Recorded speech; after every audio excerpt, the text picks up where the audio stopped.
വഴിയോരത്തെ സൂര്യകാന്തി ചെടിയിൽ സുന്ദരിയായൊരു പൂവുണ്ടായിരുന്നു. തൊട്ടടുത്തുണ്ടായിരുന്ന ഏപ്രിൽ ലില്ലിയും ചെത്തിപ്പൂവും ഒക്കെ അവളെ അസൂയയോടെ നോക്കി. ഒരു ദിവസം അതിലെ വന്ന തേനീച്ച സൂര്യകാന്തി പൂവിന്റെ ഭംഗി കണ്ട് തേൻ കുടിക്കാൻ വന്നിറങ്ങി.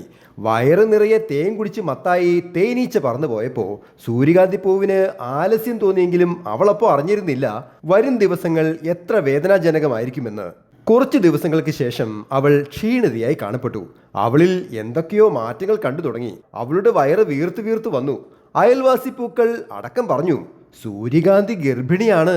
തനിക്ക് എന്ത് സംഭവിച്ചു എന്ന് ആ പാവത്തിന് മനസ്സിലായതേയില്ല. പക്ഷേ താൻ പൂർണ്ണ ഗർഭിണിയാണെന്ന് മാത്രം അവൾ തിരിച്ചറിഞ്ഞു. അയൽക്കാർ അവളെ കുത്തുവാക്കുകൾ പറഞ്ഞ് കളിയാക്കി.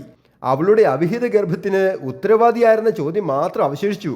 ദിവസങ്ങൾ കഴിഞ്ഞപ്പോൾ അവളുടെ ഇതളുകൾ കൂമ്പി വാടാൻ തുടങ്ങി. ആരോടും മറുപടി പറയാനാകാതെ നീറി തീരാനാണ് തൻ്റെ വിധി എന്ന് മാത്രം അവൾ അറിഞ്ഞു. അവൾ പാടെ പൊഴിഞ്ഞു വീണു. ഗർഭിണിയായിരുന്ന സൂര്യകാന്തി പൂവിൻ്റെ വിത്തുകൾ മണ്ണിലേക്കും വീണു. പുതുമഴ പെയ്തതിന് പിറകെ വിത്തുകൾ മുളച്ച് തൈയായി, ചെടിയായി, വീണ്ടും പൂവുണ്ടായി. സുന്ദരിയായി വളർന്ന സൂര്യകാന്തി പൂവിനോട് അയൽക്കാരി പൂക്കൾ അമ്മ പൂവിനെപ്പറ്റി ഒരുപാട് പറഞ്ഞു. തൻ്റെ അമ്മ സഹിച്ച വേദനകൾ ഓർത്ത് അവൾക്ക് സഹിക്കാനായില്ല. ആ ഇടയ്ക്ക് ദൂരെ നിന്നും ഒന്നുമറിയാതെ തേനീച്ച ആ വഴി വരികയുണ്ടായി. മനോഹരിയായ സൂര്യകാന്തി പൂവിനെ കണ്ട് അവൻ തേൻ കുടിക്കാൻ പറന്നിറങ്ങി. അവനെ കണ്ടതും സൂര്യകാന്തി പൂ കണ്ണീരോടെ വിളിച്ചു, അച്ഛാ. തേനീച്ച ഞെട്ടി പിറകോട്ട് മാറി. എൻ്റെ അമ്മയിൽ പരാഗണം നടത്തി നശിപ്പിച്ച് കടന്നു കളഞ്ഞ നിങ്ങളാണ് എൻ്റെ അച്ഛൻ. ബോഹത്തച്ഛാ.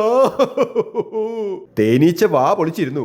അങ്ങനെ നോക്കിയാൽ താൻ എവിടൊക്കെ പോയിരിക്കുന്നു, എന്തോരം തേൻ കുടിച്ചിരിക്കുന്നു, എത്ര പരാഗണം നടത്തിയിരിക്കുന്നു. പൂമാതാവേ, ഇതിനൊക്കെ കണക്ക് പറയേണ്ടി വരുമോ? Happy drawing, Saneesh Divakaran.